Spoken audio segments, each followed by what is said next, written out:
Maxence Petit, bonjour. Bonjour, Merci beaucoup d'avoir accepté l'invitation de BITV aujourd'hui. merci à vous de m'avoir invité.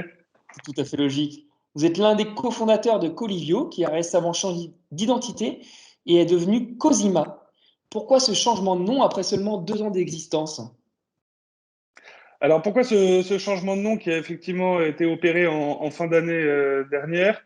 La raison principale et la plus transparente, c'est que lorsqu'on s'est lancé il y a maintenant presque 3 ans, pour rien vous cacher, on ne connaissait absolument pas le marché de l'immobilier et ses acteurs. Et on a choisi le nom de Colivio pendant le premier confinement. Sans forcément avoir cherché outre mesure à déterminer s'il y avait des noms proches.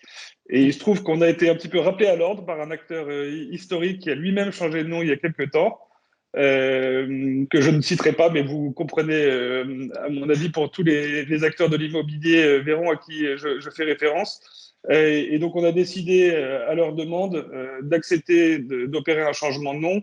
Ce qu'on a accepté, au-delà du fait qu'on veut se concentrer, je dirais, sur nos opérations et sur notre core business, et pas passer de temps dans des litiges et autres, ça a aussi été une occasion pour nous de nous réinterroger sur notre identité, sur nos valeurs, sur ce qui fait aujourd'hui le cœur de notre activité.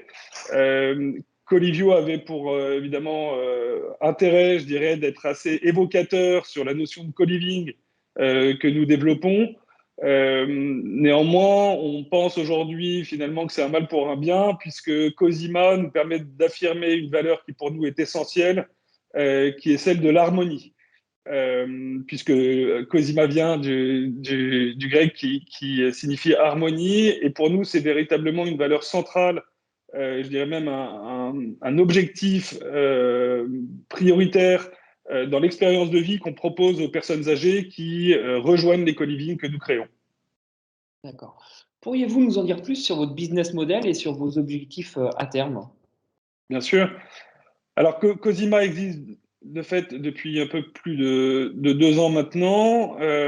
Nous avons lancé cette entreprise en partant d'un constat initial que j'ai fait aussi bien dans l'environnement professionnel que personnel, de la nécessité de proposer des solutions alternatives aux personnes âgées en perte d'autonomie, qui ne peuvent plus ou ne souhaitent pas rester à domicile traditionnel et qui pour autant n'envisagent pas d'entrer en EHPAD. Donc il s'agit de proposer une solution à ces personnes qui ont un besoin d'accompagnement quotidien, qui ont besoin, au-delà de cet accompagnement, de se sentir sécurisés et qui ont envie aussi de casser leur isolement social. Et donc, nous, on crée des lieux de vie qui font à peu près 400 mètres carrés, qui sont destinés à 8 personnes, qui chacune bénéficie de sa partie privative et partage un certain nombre d'espaces de vie commune, essentiellement une grande cuisine ouverte sur salle à manger, un séjour, un salon, des parties extérieures le plus possible. Et l'enjeu, si vous voulez, au-delà de mutualiser du coup des surfaces de vie, de mutualiser un domicile, l'enjeu, c'est de pouvoir mutualiser un accompagnement humain 24 heures sur 24 par des auxiliaires de vie et une équipe pluridisciplinaire qui est présente de façon permanente pour accompagner ces personnes dans l'accomplissement des actes de la vie quotidienne, mais aussi, et je pense que c'est quasiment le plus important, leur permettre de rester dans l'action.